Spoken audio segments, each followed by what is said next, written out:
சில குட்டீஸ் எல்லாருக்குமே வந்து பாத்தீங்கன்னா ஒரு சிறப்பான மாலை வணக்கம்ப்பா.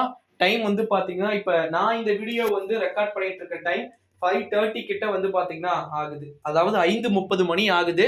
இந்த நிலவரப்படி எந்த விதமான மாவட்டத்திற்கும் ஸ்கூல்ஸ் அண்ட் காலேஜஸ்க்கான லீவ் அனௌன்ஸ்மெண்ட் இன்னும் டிக்டேட் பண்ணல. ஏன் ப்ரோ அப்ப நாளைக்கு ஆஸ் யூசுவலா எல்லா ஸ்கூல்ஸும் ஓபன் பண்ணிடுவாங்களா அப்படின்னு சொல்லிட்டு மாணவ செல்வங்களிடம் கேள்விகள் வந்து இருக்கிறது.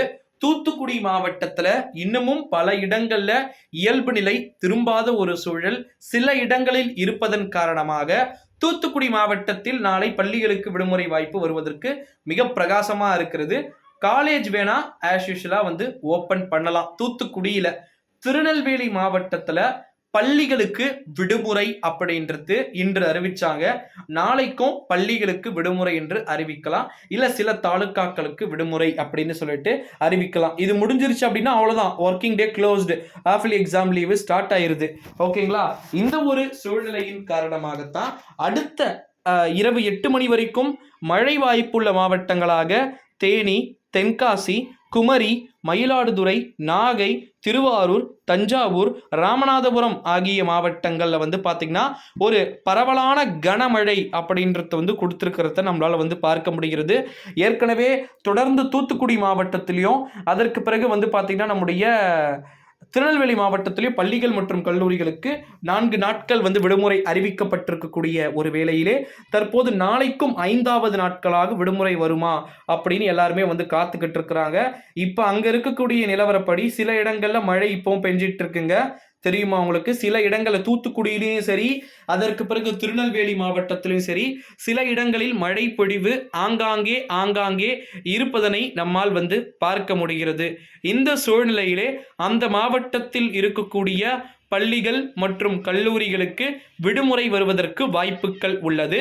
மற்ற மாவட்டங்கள்ல குறிப்பா டெல்டா மாவட்டங்கள்ல தொடர் மழையானது ஆங்காங்கே பதிவாயிட்டு இருக்கு. அதாவது எப்படின்னா ஒரு கண்டினியூஸா சாரல் மழையானது வந்து பாத்தீங்கன்னா பதிவாகிக்கிட்டு இருக்கிறத நம்மளால வந்து பார்க்க முடிகிறது. ஸோ அதனால வந்து அந்த மாவட்டத்தில் இருக்கக்கூடிய செல்லக்குட்டீஸ்க்கு லீவ் அனௌன்ஸ்மெண்ட்டை அப்படி கொடுக்கறதுக்கான வாய்ப்புகள் இருக்கு அப்படின்னே வந்து சொல்லலாம்.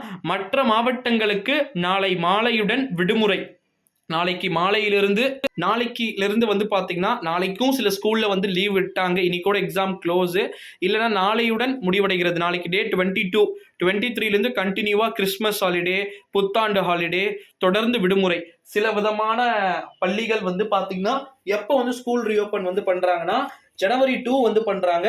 சில பள்ளிகள் ஜனவரி 3ஆம் தேதி வந்து பாத்தீங்கன்னா பண்றதையும் நம்மளால வந்து பார்க்க முடிகிறது. ஸோ குறிப்பாக 30ஆம் தேதி சனிக்கிழமை, 31ஆம் தேதி ஞாயிற்றுக்கிழமை, 1ஆம் தேதி திங்கட்கிழமை, 2ஆம் தேதி செவ்வாய்க்கிழமை சில விதமான ஸ்கூல்ஸ்ல ஜான்வரி 3 வந்து ஸ்கூல் வந்து ரீஓபன் பண்ண போறதா தகவல்கள் அப்படின்றது வெளியாயிருக்கு சில குட்டீஸ். ஸோ அதனால வந்து கண்டினியூஸா நம்ம வந்து வெயிட் பண்ணி வந்து பார்க்க வேண்டிய ஒரு காலகட்டாயத்திற்கு நம்ம தள்ளப்பட்டிருக்கோம் அப்படின்னே வந்து சொல்லலாம். அடுத்தடுத்த ஏகப்பட்ட விதமான விஷயங்கள் வந்து இருக்கிறதை நம்மால் வந்து பார்க்க முடிகிறது. பல மாவட்டங்கள்ல மிக அதீத கனமழை எச்சரிக்கை இருப்பதன் காரணமாகவும் விடுமுறை அறிவிப்பினை அந்தந்த மாவட்டத்துடைய ஆட்சியர்கள் அறிவிக்கிறதுக்கான வாய்ப்பு இருக்கு அப்படின்னு வந்து சொல்லியிருக்கிறாங்க. ஸோ கண்டினியூஸா வந்து வெயிட் பண்ணி வந்து பார்க்கலாம் நண்பர்களே. மறக்காம நம்முடைய சேனலை வந்து சப்ஸ்கிரைப் பண்ணிக்கோங்க. எந்தெந்த மாவட்டம் லீவ் இருக்குன்றத நான் டெலியில் அப்டேட் பண்ணுவேன். ஓகேங்களா? டெலிகிராமில் அப்டேட் பண்ணுவேன். நம்ம யுவராஜ் மாஸ் மீடியா அப்படின்ற டெலிகிராமில் மேபி 6:30க்குள்ள பாசிட்டிவ் நியூஸ் வரும். ஓகேங்களா? நன்றி, வணக்கம்.